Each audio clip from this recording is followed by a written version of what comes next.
Do you think that is what's going on? We go through this education system where it's almost a cookie cutter. You got to be like this, like that, then you got to get a CV, then you got to get a job, and then after the job, then you got to get promoted, and then it's just constant pressure. Days where I don't have to have an alarm, I don't have an alarm because it actually gives me anxiety, and it reminds me of those cold early mornings where we're rushing and I've forgotten whatever, my textbook, and then my mom is, it's just anxiety. It doesn't feel nurturing. Welcome to SUNDaze Tea, a space for elevated conversations around wellness, beauty, purpose, and modern living. I'm Nicole Sherwin, and each episode I sit down with inspiring people who are creating meaningful impact in their fields, from wellness and creativity to healing, culture, and conscious living. Pour yourself a cuppa, settle in, get comfy, and join us for today's conversation. Today's guest is Bianca Thandi, who is a women's wellness mentor and self-described modern medicine woman, whose work explores feminine healing, ritual, ancestral wisdom, and holistic beauty practices that connect women to themselves. Welcome, Bianca. It's so lovely to have you here. Yay! Thank you so much, Nick. So happy to be here. Oh, it's just wonderful. We have some tea. Yes. And we're going to start off with a little bit of tea because it's so lovely. And I wanted to chat to you about this incredible wild nettle tea, which is red clover blossom. Yes. And I think you know about it. But I actually just want to read it because it's so beautiful. It says at the back here, we are hungry for micronutrients. Many of our common physical and emotional upsets can be traced back to a deficiency in micronutrients. Stress, alcohol, the pill, caffeine, and over-exercise deplete our micronutrients, and infusions are packed with essential minerals and vitamins that are easily digested and absorbed by our bodies.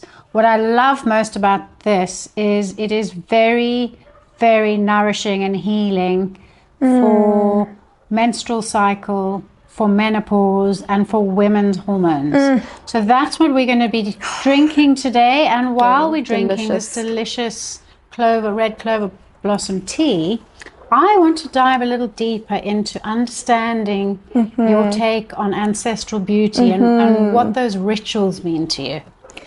Yeah, I think ancestral beauty for me is really just acknowledging my features and like all the people who came before me as well. So something that's really really funny about the tribe that I belong to, so I'm part of the Luhya tribe in Kenya, and we are known for having really big foreheads. And so like this has always been, I think I can actually fit 5 fingers on here. Yeah, it's crazy. And so that, like, I don't know, that for example, reclaiming that and actually just loving it. Yeah, and loving it, you know. So that's what it means to me. It means owning who I am, owning the people who came before me, and also owning the fact that I am an individual as well. And that took me a while to get to that place because I was always trying to fit into what society says beauty is, or the beauty standards of according to society, and it's really only in the last maybe 3 to 5 years that I've really been able to reclaim that and own that. And I mean, I do have my bad days, but for the most part I love who I am, you know, my appearance, and I guess just myself in its entirety, you know. Do you think it's a stage in life that we go through where we question our beauty, or we question our confidence, or we question our relevance in the world, and then as we progress through our age, suddenly you sort of arrive at this place? Do you think that's... I do think so. Because I think so many of us grapple with this. Like, why can't we feel beautiful straight away? What is that? What's going on there? What's happening in our early childhood that's allowing us to think differently about ourselves? That's quite a interesting thing to focus on. Yeah, I agree with that. I think also being in the modeling industry for 14 years, it just kind of, that was always the focus, you know, my appearance, how I look, all of that. And So I think it's created this hyper awareness around my appearance. And another thing, for example, is I never used to smile in pictures because I used to feel like my cheeks were too big. Wow. And now people fill their cheeks. Literally, it's crazy. Started a trend. Yeah, I used to really struggle with that. And, so I think for me personally, being in the modeling industry for that long and everything being focused on my appearance, really, it affected me a lot. And so I think that's also been the reclamation work. As I'm growing, I'm almost coming back to who I am. So I don't really feel like I'm learning anything new. I'm actually remembering who I've always been, and it just deepens as the years go on. So I love aging. I think it's a beautiful thing. I think back in the day, in like the 50s, post-war, women were pin-ups, and women were told they had to be in this space, and getting old as a female was frowned upon, and I think that was created by men. Of course, the patriarchy. I mean, so yeah, I'm delighted that things are shifting, because I mean, look at Meryl Streep, look at Kate Blanchett, look at all the beautiful, more mature women who are just getting the most amazing roles and owning their power. I think things have shifted a lot, and I think because we were in that patriarchal society, we questioned ourselves so much all the time and didn't want to share our age, because once we were over 30, you were no good anymore. I mean, how revolting is that? No, it's crazy. Yeah, let's just take a moment. Accepted that. Take a moment. Yeah. Really. Agreed. Yeah. It's horrendous. I want to know more about your purpose. What do you believe your life purpose is with helping women to heal through the modalities and the rituals that you provide? So I want to know a bit about what you do. Yes. And then I want to know what your kind of dream of it is, to where it's going. Oh, what a nice question. My purpose is to create sacred and safe spaces for women to heal and to feel like they can be who they are without any judgment. And I think also, like, my purpose came from me moving through immense pain, a lot of darkness, a lot of sadness, and almost like a culmination of events that happened over the years that led me to this point. And so, yeah, I'm happy whenever I'm able to be in community with other women and help them remember, help them soften, help them not feel like they have to perform, and if they're feeling tired or if they're feeling angry, also feeling into that and knowing that that's okay, because touching on what you said just now, we as women have been made to feel like over the years that we have to show up in a certain way and be palatable and be, all these things so that we can be accepted. And it's rubbish, because, I mean, we're always changing, we're always evolving. We aren't one way, and I always say to anyone, if you knew me last year, you don't, because I'm someone else now already. I'm someone else every month in the best, like, I'm someone stable else way. Second, I think.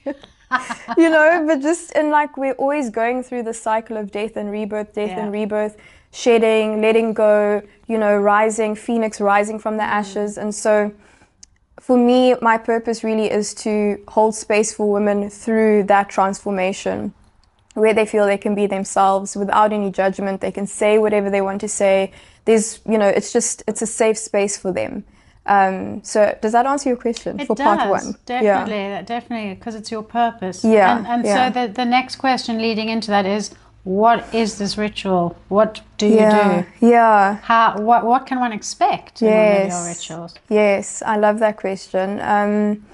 So I have a number of different offerings, and I have a group program, and then I also have a one-on-one program. So the group program is about 6 weeks, and the one-on-one is 3 months. And we basically move through a number of different phases. So we start off with, where are you at right now? You know, what is something in the season of your life that you're really struggling with, that you want to let go of, or that you want to understand? What blocks are you experiencing? And it's really, my work is a fusion of holistic health coaching. So it's everything: mental, spiritual, physical, emotional. It's all of that in one. And then there's also a lot of somatic healing as well, really going into the body and connecting with our body's wisdom, which I'm very passionate about, because I just feel like we live in an age where there's just so much information and it's too much. And a lot of people, especially women, because we carry so much, are living in overwhelm, like a constant state of overwhelm. And when there's so much information, it's kind of like, where do you begin? So my work is really to help women integrate also a lot of the shifts and changes they're experiencing. Most of my clients are mothers, and yeah, I'm just in awe of mothers because of just everything that they have been through. And so we do a lot of mindfulness work as well, nervous system reset. It's a culmination, but a lot of it is emotional as well. We work on emotional healing too. So what can someone expect to experience in it themselves, and what can they take away and shift? Yes, I think they can experience a release of stress, and understanding also that all parts of them are okay and very much needed.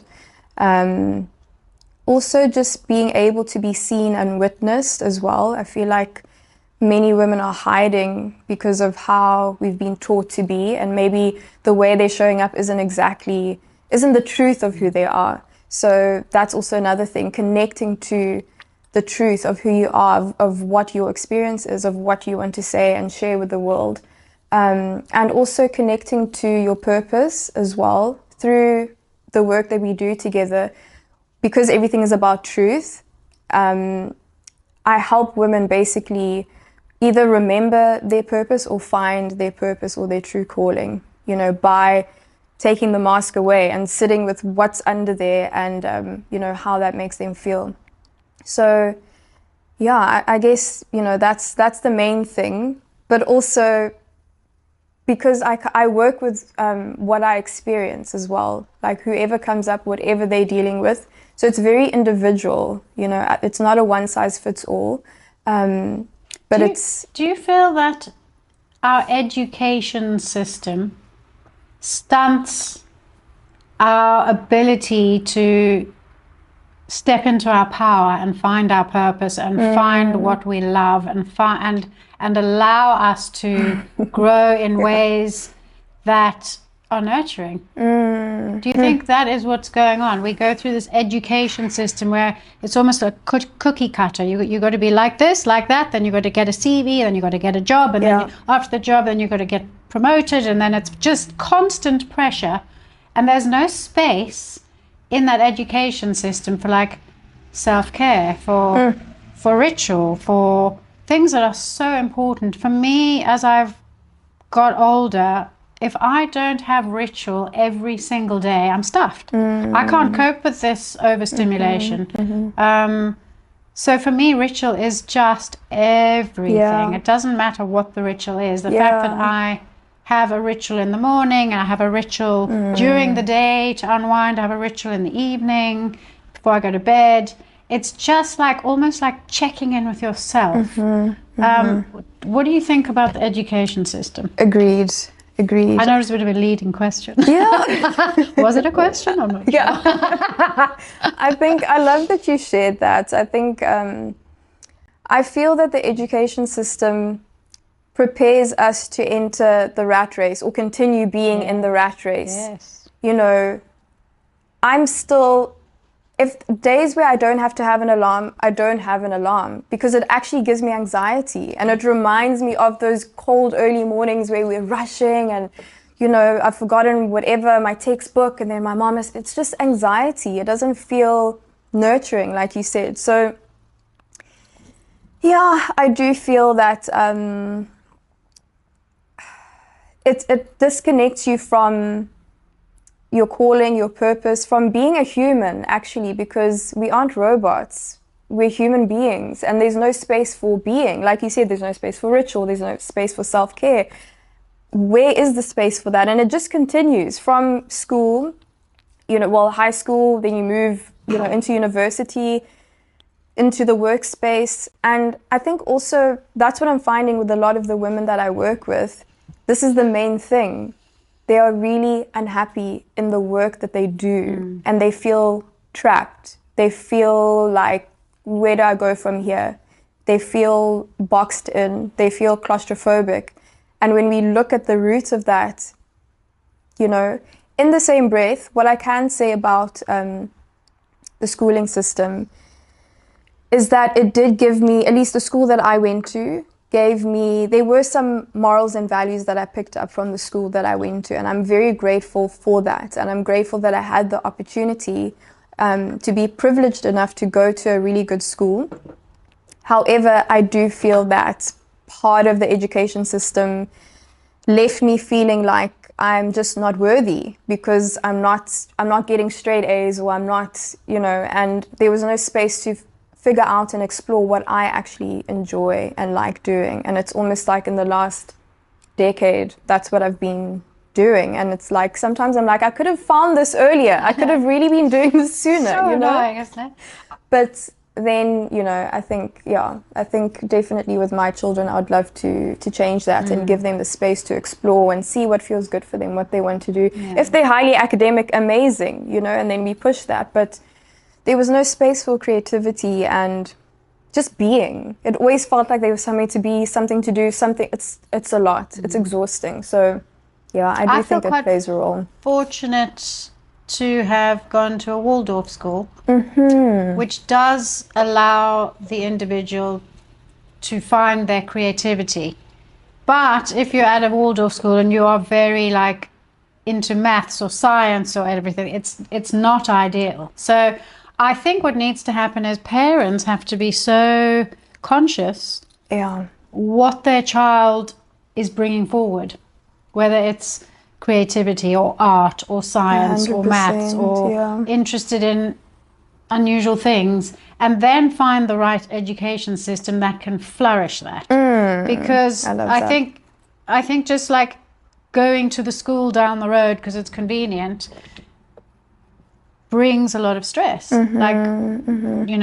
I've seen so many young teenagers who are in high school just so stressed that I think if you're stressed now, can you imagine when they're paying a mortgage, when they're paying all their bills, when they're trying to run a home, when they're trying to run their cash flow. And no one's teaching us any of that. No one's teaching us about how to grow your own veggies, how to literally run your own cash flow. I mean, life skills is missing in our education system, and I think probably the women that you're working with are just feeling so channeled down the wrong way for who they are. So it's so beautiful that you are offering this space for women to flourish, to find themselves, to engage with what brings them joy.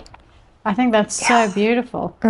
Joy, I love that. Yeah. As women, I feel that's our natural state. When we're in a state of joy, softness, happiness, there's so much abundance. It's like everything just flows, everything comes to us naturally. We get ideas, because we don't have the stress that's making us live in our mind, It allows us to be in the body. So, yeah, I love that. Well, I think that what you're doing is really, really incredible, because I think a lot of women don't give themselves permission, because no one else has. Don't give themselves permission to say, stop. Am I happy? Am I not happy? What's irritating me? What am I loving? What am I enjoying in this life? What do I want to do? How do I want to shift? What's my next chapter? And no one's really holding the space for that. They're just expected to show up as a mom, expected to show up as a partner, expected to show up as a home runner, a school runner, getting everything. I mean, a business owner. I mean, women carry ridiculous amounts of things. I mean, the no wonder men wanted to dumb us down, because we are very powerful on so many levels, but also very gentle in the power. And I think so many women have had to fight like men to be heard. And that's not even necessary anymore, which is, it makes my heart sigh with happiness. We were chatting on a podcast yesterday about this, and about sort of women who own businesses and run everything else that's going on and juggling 100 balls. And how I think when you just like step into your own softness and manage all of it, then everyone's sort of like, okay, what's happening here? Maybe I should try that. Or so that's quite a thing. Thank you for sharing that, Nix. That means a lot. You know, sometimes it feels, you know, you wonder is what I'm doing making an impact? You know, is it helpful?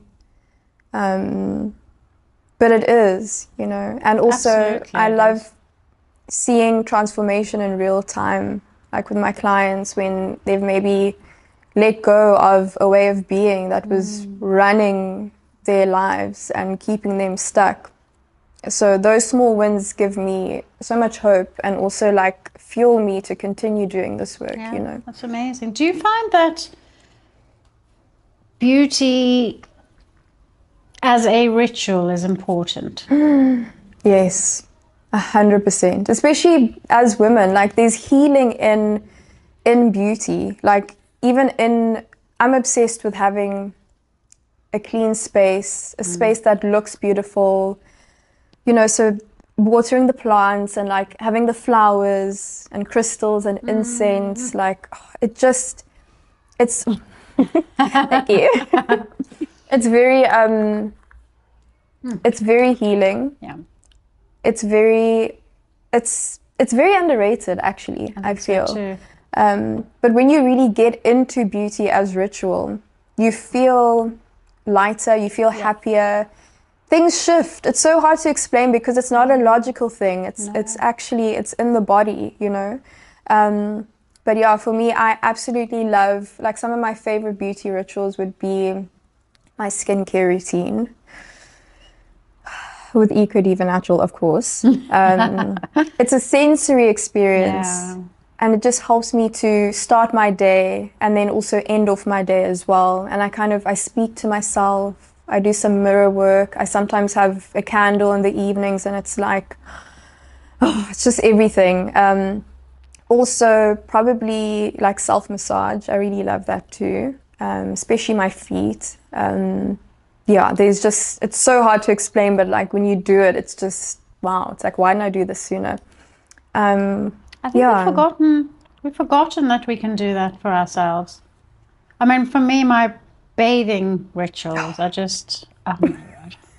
I don't even have words for it. It is just next level deliciousness. Like busy the whole day, then you run this warm bath with lots of salt in it and magnesium and bicarb, and then some essential oils, and I got candles burning and incense burning, and I literally put my face mask on and just undo everything, like unbeep myself, if that makes sense. I don't want to swear, which I normally do, but and just like let go, and I lie in that bath and just luxuriate to the point where it is just so blissful, and then I get so many interesting ideas and inspiration and solutions to problems I couldn't solve earlier. So I think taking that time out for yourself and like nurturing yourself and luxuriating and making yourself feel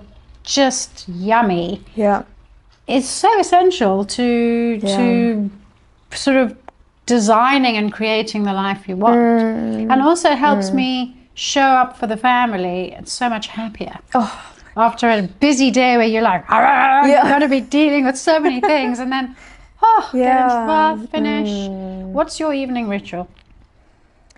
It starts off with breath work, like just coming back to myself, taking a moment to actually just, wherever I am, Just close my eyes and just, okay. And then let that all go. Stretching, definitely stretching. Yeah, and then after that I will do my skincare. And the evening one is quite long. Mine too. Yeah, it's really quite long. Some nights when I am very tired, I'll still do it. It might not be as long, but I have to. It has to be done. All the steps. So skincare, and within the skincare, there's mirror work that's also happening, and just pouring back into myself, like saying some positive affirmations. And Is also, that your mirror work? that's my mirror work. Yeah. I think So it's actually speaking to yourself like you were a precious child. I always like to think about it like that, because we never really grow up inside. Oh, These no, little children that are just so 100%. precious and so sweet and innocent, and then all this madness gets piled up on top, and then we become this other thing. Yeah. But inside, it's like this tiny little gem operating this big machinery. So yeah, that little girl is. I know. She's in there. She's in there. So that's important. Yeah. I like that. Yeah. So then after that, I'll do, what will I do? Sometimes I'll have a shower or a bath, depending on just where I'm at in terms of time. Like sometimes the day gets away from you. Yeah. And then if I can read a little bit, I do.